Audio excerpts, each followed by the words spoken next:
America से सटा हुआ है मैक्सिको। मैक्सिको में 136 करोड़ का इनामी ढेर कर दिया गया। उसके बाद पूरे शहर में आग लग गई। 136 करोड़ का इनामी ढेर, उस शख्स की तस्वीर मैं आपको दिखाऊं। यह है 136 करोड़ का इनामी ड्रग माफिया। इसे ढेर किया गया। इसे ढेर करने के बाद इसके गुर्गों ने क्या किया है ये देखिए। जगह जगह आग लगा दी, गाड़ियां फूंक दी है।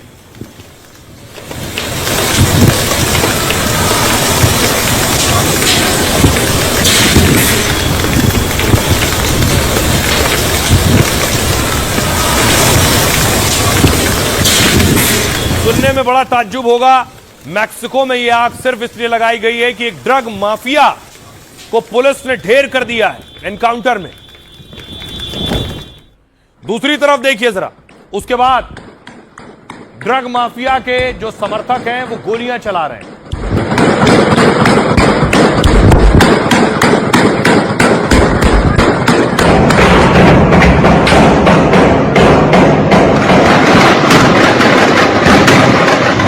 Verga, puras 4 letras, hijo de puta madre.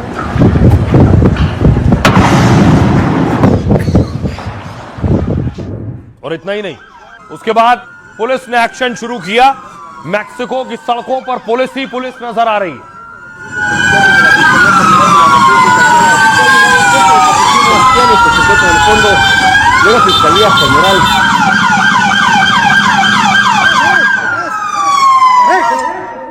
अब हो क्या रहा है कि ड्रग माफिया के मारे जाने के बाद उसके समर्थक हर गली, हर चौराहा, हर दुकान, हर शख्स पर अटैक कर रहे हैं। ये देखिए, पेट्रोल पंप की तस्वीर सामने आई। पेट्रोल पंप पहुंचे हैं, वहां पेट्रोल पंप कर्मी से छीना है और उसके बाद वहीं पेट्रोल डाला और वहीं आग लगा दी।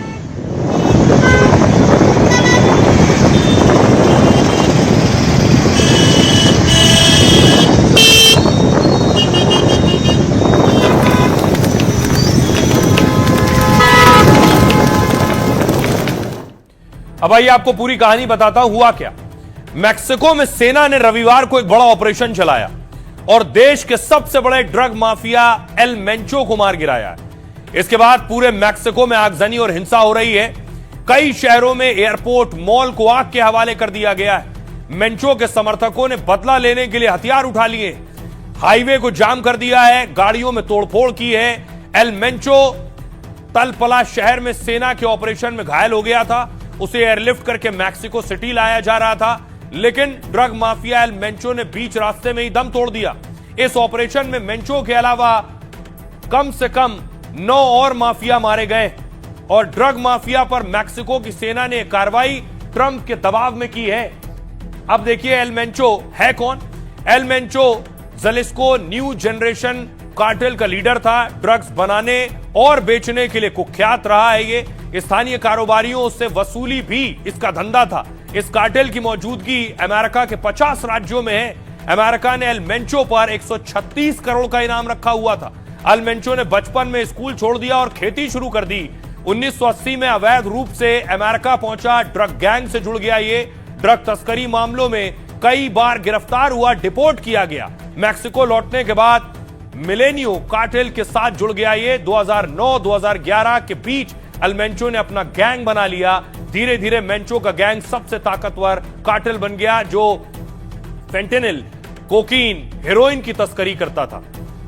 अब सोचिए जरा, ट्रंप क्यों परेशान थे। ट्रंप इसलिए परेशान थे, आपको याद होगा, वेनेजुएला से ड्रग वाले बोट्स पर अटैक किया क्योंकि ड्रग से अमेरिका में बहुत जान जा रही है। उनको से ड्रग सप्लाई हो रहा था अमेरिका में।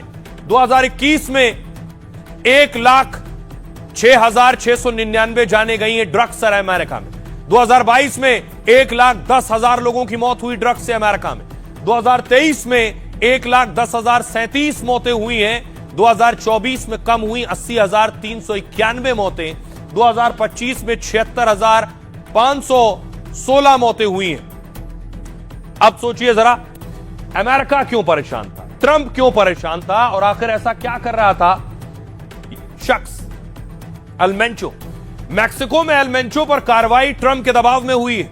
ट्रंप ने सैनिक कार्रवाई की चेतावनी तक दी थी कि इसको खत्म करो, नहीं हम सेना भेज देंगे। हाल ही में ट्रंप ने कार्टेल को आतंकी संगठन तक बता दिया था। दरअसल मैक्सिको दुनिया के सबसे बड़े ड्रग नेटवर्क का गढ़ है, जहां से कोकीन, हेरोइन, फेंटेनाइल जैसे ड्रग अमेरिका पहुंचते हैं। अमेरिका में सबसे बड़ी सप्लाई मैक्सिकन कार्टेल्स के जरिए होती है। अमेरिका दुनिया का सबसे बड़ा ड्रग मार्केट है और हर साल लाखों लोग नशे की लत के शिकार होते हैं और फेंटेनाइल जैसी दवाओं से हजारों मौतें होती हैं। अमेरिकी सरकार पर कड़ी कार्रवाई का दबाव रहता है और इसी वजह से उसकी नजर मैक्सिको में मौजूद कार्टेल्स पर रहती है। और हाल में अमेरिका ने वेनेजुएला पर शिकंजा कसा। वेनेजुएला से समंदर के रास्ते ड्रग की तस्करी होती थी। वेनेजुएला के बाद अमेरिका ने मैक्सिको पर नजर गड़ाई और फिर एक्शन लिया। सुनिए जरा एक्सपर्ट क्या कह रहे हैं। मैक्सिको के ड्रग कार्टल्स रियलिटी में बहुत ही खतरनाक है।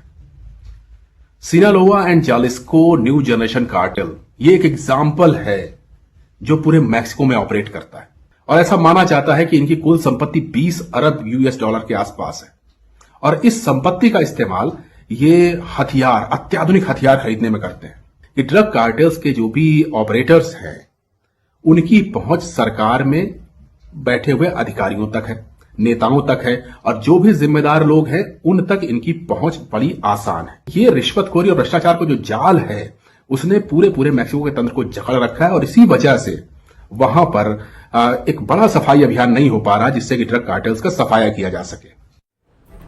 ये जो ड्रग माफिया मारा गया है, इसके पास अपने हथियार, अपनी सेना थी। ये ड्रग भेजते थे अमेरिका और वहां से हथियार लेते थे। अब बारी है लाइफ का फंडा की। शांति को ना पैसों से खरीद सकते हैं और ना ऑनलाइन इसे हासिल किया जा सकता है। शांति मन के अंदर ही है, लेकिन इसे पाने के लिए आपको बहुत सी चीजों का त्याग करना पड़ता है। लाइफ का यह फंडा दिया है गौतम बुद्ध ने। एक बार गौतम बुद्ध एक गांव में उपदेश दे रहे थे। उपदेश सुनकर एक शख्स अचानक बुद्ध को भला बुरा कहने लगा। उसने कहा, बुद्ध आप पाखंडी हो, बड़ी बड़ी बातें करके आप लोगों को बस भ्रमित कर रहे हो। वो लगातार बुद्ध का अपमान कर रहा था। वहां बैठे लोग हैरान थे कि बुद्ध आखिर शांत क्यों है, ना उसे रोक रहे हैं ना जवाब दे रहे हैं, सिर्फ सुन रहे थे। बुद्ध को शांत देखकर वो शख्स और गुस्से में आ गया और वहां से चला गया। क्रोधी शख्स जब अपने घर पहुंचा तो उसका मन शांत हुआ, उसे अपनी गलती का एहसास हो गया। अगले दिन वो सुबह जल्दी उठा और गौतम बुद्ध से क्षमा मांगने पहुंचा। जैसे ही बुद्ध दिखाई दिए वो उनके चरणों में गिर गया और माफी मांगने लगा। बुद्ध ने उससे पूछा, तुम कौन हो और माफी क्यों मांग रहे हो? उसने कहा, क्या आप कल की बातें भूल गए? मैंने कल आपका अपमान किया था। बुद्ध ने कहा, बीता हुआ कल मैं वहीं छोड़ आया हूं और तुम अभी भी वहीं रुके हो। तुम्हें गलती पर पछतावा है, तुमने पश्चाताप कर लिया, अब भूल जाओ। बस इतना याद रखना कि गुस्सा इंसान का सबसे बड़ा दुश्मन है। इस तरह महात्मा बुद्ध ने लाइफ का बड़ा फंडा दिया। दुख देने वाली बातों को भूलकर आगे बढ़ना चाहिए, तभी जिंदगी में शांति आती है। बुरी बातें याद रखेंगे तो हमेशा दुखी और परेशान ही रहेंगे। तो जहां से जो अच्छा हासिल हो उसे अपनाएं, अपनी जिंदगी में उतारें। अपना और अपनों का बहुत बहुत ख्याल रखिए। रुक रैक रखिए।